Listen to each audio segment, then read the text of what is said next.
Okay. I am not suicidal. Okay. I am not suicidal. I am innocent, and I am not suicidal. If I did this, then it means that I stuck my fist in the fears of Black Americans in this country for over 400 years and the fears of the LGBTQ community. Your Honor, I respect you and I respect the jury, but I did not do this, and I am not suicidal. And if anything happens to me when I go in there, I did not do it to myself, and you must all know that. I respect you, Your Honor. I respect your decision. Jail time, I am not suicidal. Okay. Oh my God. I'm not gonna lie, y'all. That final outburst from Jussie Smollet was almost worth the 7-8 hours that I just wasted of my life watching his sentencing. Oh my God. I have spent the entire day watching the sentencing of Jussie Smollet so I can report it to you all.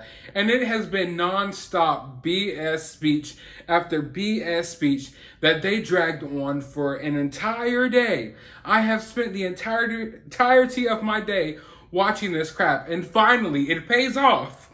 Finally it pays off. Now, Jussie Smollett will serve 30 months under felony probation. He will pay a restitution of $106,000, a fine of $25,000, and he will serve 150 days in Cook County Jail, beginning right now. They hauled his ass off directly from the courtroom. But I will say, I think this is a little bit of a slap on the wrist. I was hoping that they would throw the max at Jussie. I believe that he deserved the absolute max because I believe what he did was very serious. You know, over here at the Cinema Shogun channel, we take hate crimes very seriously. And I would argue that Jussie Smollett actually carried out a hate crime of his own. He carried out a hate crime of his own because what did he want? He wanted to fuel the racial divide. He wanted to, I guess, make white people look bad. I guess you could make that argument, right? To make it seem like the white community were extremely more racist than what they are. I mean, give or take, there are racists in the white community. There's racists in every community. But he wanted to fuel that racial divide. This was a racially motivated crime. Therefore, I would say it was a hate crime. Now, I do think the sentencing was a little light. But the judge ripped him a new asshole. The judge really went in on him, and I appreciated that. At first, it was like, I wasn't sure. It was like the judge was sending me for roller coasters. Like at first, he was kind of praising, Jussie's family and even somewhat praising him. And then he broke it down about, how serious of a crime what Jussie Smollett did. So I appreciated that. Out of all the speeches we heard today, the judge's speech was the one that I appreciated most. And if you want to watch the sentencing of Jussie Smollett, honestly, you could just fast forward to that part, and then you could see the outburst about, I'm not suicidal. I don't even know if I'm supposed to say that word on YouTube. But yeah, what does he think that he's going to end up like, damn, I can't say the name of that other guy who didn't end himself inside of a jail cell and the camera's cut out. Yeah. So is he trying to turn this into some type of conspiracy here? I'm not sure. But if you weren't able to watch the sentencing, I have a little bit of a breakdown here for you all. First of all, Jussie Smollett was late to his sentencing. Right away, that doesn't look good. That made him look bad right out of the gate. Now, of course, he already looks bad enough, but the fact that he showed up late, like fashionably late, like a fashionista, like a diva, showing up late to your own sentencing, that was not a good look. And then when he got there, he was late, and his security was like pushing photographers down and paparazzi down, trying to get inside of the courtroom. So that was already a bad look. And then he was accompanied by his grandma, who's like 92 years old. And that right there is what broke my heart. Like, why are you putting this lady through this? Why are you putting this lady through this? This lady is 92 years old, and you're dragging her into this type of situation where you've got bodyguards pushing people all around, and, that's obviously putting her through stress that she doesn't need. Now, the beginning was just this super gigantic monologue of trying to get Jussie Smollett a retrial. They literally didn't even approach it from like one angle, like, hey, this is what was wrong with the his original trial. These are my issues. We need a retrial. They literally tried to get a retrial from like 60 different avenues. I'm exaggerating there, of course, but like 7 or 8 different avenues. They tried to point out, like, from the beginning, before the trial even started, there were issues, and then there were issues in the trial. I'm not going to sit here and all day and go over all of the things that they brought up, but they were just trying to get a retrial. The judge just went ahead and let them know that's not happening. And then they brought out a bunch of people who were supposed to speak on Jussie Smollett's behalf to make him look better. The first person they brought out was some old dude that worked with him on the show Empire. And he basically came out there and then bragged about how many viewers Empire has. And then bragged that Jussie Smollett was one of the biggest parts of Empire's success. As if that's supposed to make a judge be like, oh, you know what? Let me check. Oh, it looks like Empire did have good ratings. We need to give Jussie a lesser sentence. So it was completely like just idiotic that the guy was coming out there and bragging about how many viewers they had on their show and how well their show did as opposed to other shows that were on. And then he talked about how Jussie was a big part of that success. And then he mentioned about how Jussie helped him with some charity work. And that one time he took Jussie to a school and he was sure to mention the fact that this school had a lot of African American kids. He made sure that was known for some reason. And it was kind of like awkward. He was like, yeah, this school just had a lot of African American kids, possibly the most African American kids of any school ever. And it was like, what? And then he was talking about how the kids just cried with Jussie Smollett when they saw him and they're so excited about it. And I was just thinking, like, why do these kids even know who this guy is? Like, he got his fame from a show like Empire. Look up Empire. Why are kids watching Empire?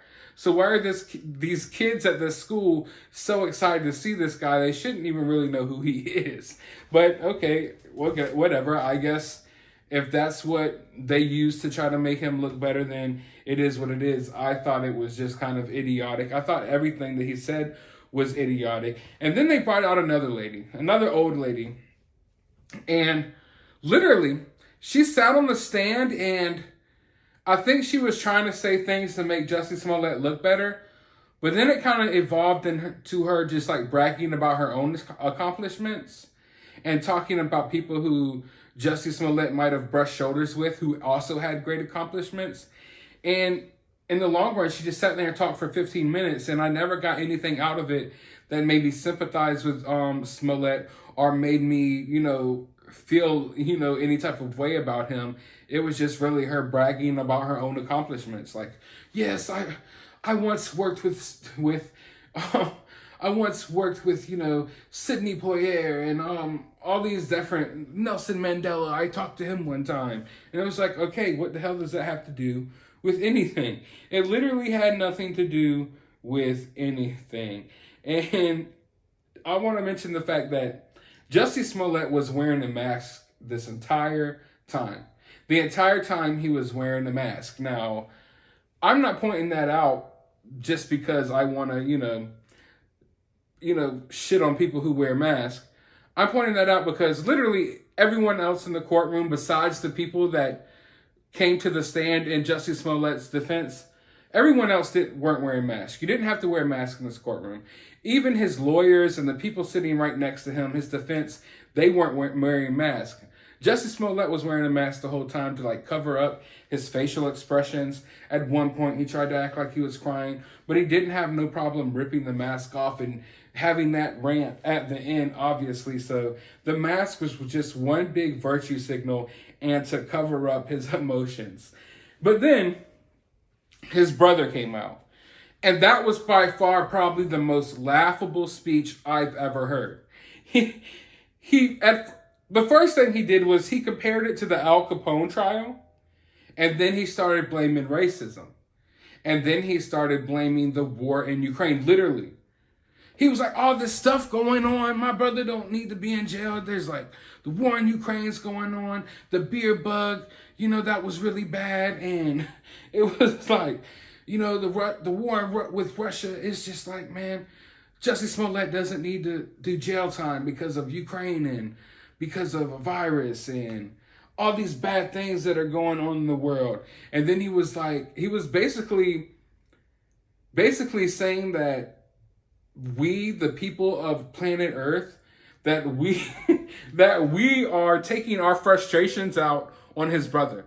The frustrations that we have from the health crisis that we went through over the past couple of years, the frustrations that we have from the war in Ukraine, the frustrations that we have from gas prices, all of that we're just taking it out and channeling it directly at Jussie Smollett. Like, it was like straight up psychotic, psycho level stuff his brother was saying. Honestly, if you really paid attention to it, it was really weird. And then he was saying that people were just mad at Jussie because of how he speaks out politically. Well, I kind of agree with that. A lot of people don't agree with how he speaks out politically, especially when you realize that he backs up what he says politically by faking hate crimes. So a lot of his politics go hand in hand with fake hate crimes. Because let's just be honest. But he started pointing out some issues with our justice system that I kind of agree with. There are issues with our justice system. But then he claimed the most bogus claim of all, that if the judge just let Jussie go and didn't send him to jail and didn't sentence him to all this probation, that it would restore the public's faith in law enforcement. He talked about all the issues that the public has had with law enforcement over the past couple of years, all of the recent protests and riots, and then mentioned that the only way that we could restore faith in the justice system is to let Jussie go. Let Jussie go, and everyone will trust the police. Everyone will trust the police now. No one will have a problem with the justice system as long as you let Jussie go. And it was just like, what the fuck is this guy thinking? What is this guy thinking? I'm sorry, man. I feel a little bit loopy now because I've been watching this nonsense for like 8 hours straight. But then he goes on to continue mentioning like problems that we're facing in the world, but he's saying it in a way like, you don't need to send my brother to jail because there's just so much else going on. You know, there's so much else going on. He can't be in jail right now. So that was all just completely stupid. And then the grandma comes up. The 92-year-old grandma comes up. And she's pretty sharp for her age. And she claims to be a justice warrior and says that Jussie was a justice warrior as well, a social justice warrior. She herself labeled Jussie as an SJW. And that's why Jussie is messed up and caught up in all this nonsense in the first place, because he let that SJW propaganda poison his mind to the point where he thought that he had to slay invisible dragons and create a fake hate crime in order to have some sort of value from the world, because the world only values victims. And Jussie Smollett wasn't a victim. He lived a privileged life. He had a good life. He had a good career. And he wanted to be a victim and didn't know how he could be a victim. So he created a fake hate crime. That's what SJWs do, and it backfired on him in the long run. And then they read a bunch of letters from celebrities like Samuel Jackson's wife and different stuff. And then they read a letter from BLM, Black Lives Matter. And I thought that was kind of not necessarily a good look for Jussie Smollett either, especially considering that they're kind of in hot water right now. They kind of been getting exposed for being a scam organization that took a lot of the money that was donated to them, and they're like buying houses with it and doing, and like the founders of it are like getting rich and they don't really care about Black lives at all. So the Black Lives Matter letter just was detrimental towards the case as well. And everything was just a whole bunch of nothing. That if I was the judge, literally, I might have been thinking about giving Jussie a lighter sentence going into the day. But by the end of the day, after hearing all of this nonsense, I would have threw the book at him, because this was so aggravating. I am so aggravated right now. I am at my wit's end after having to watch all of this bogus crap. And the only reason that I am still in good spirits is because Jussie snapped at the end and went on that tirade, which I thought was hilarious. But I thought it was also, it was perfect, because it showed that Jussie still did not take accountability for what he did. Even now that he's about to go serve 150 days behind bars, he still is saying that he is not guilty, even though he is obviously guilty. And if you're not familiar with this case, I want you all to understand this isn't a case of like, oh, we think he might be guilty and we have evidence. No, it was all on video. It was 100% fact staged, and he will still not just accept it. He will still not just come clean about it. In fact, if Jussie would have just come clean about this from the beginning, we wouldn't even be here right now. We're here because of how determined he was to say that this was still, some type of hate crime against him. So he dug his own grave. He made his own bed. Now he has to lie in it. He got what he deserves. Well, arguably, I think he deserves way more. He better hope that he is segregated inside of that jail, because they're going to have a lot of fun with him. But I think that he might like that anyway.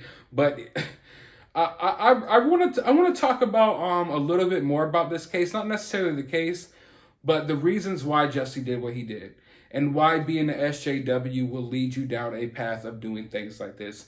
And I'll cover that in a future video, either on this channel or on my other channel, so look out for that. But for now, just everyone is going to have a good night's rest, because we know that Jussie Smollet is behind bars, and he is a major threat to our society, and he belongs behind bars. So we all could rest easy tonight. But I want to know your thoughts about this down in the comments below. Hit that thumbs up button, hit that subscribe button, ring that notification bell. And as always, find some time out of your day to just rewatch the beginning of this video when Jussie Smollett absolutely lost it. But wait.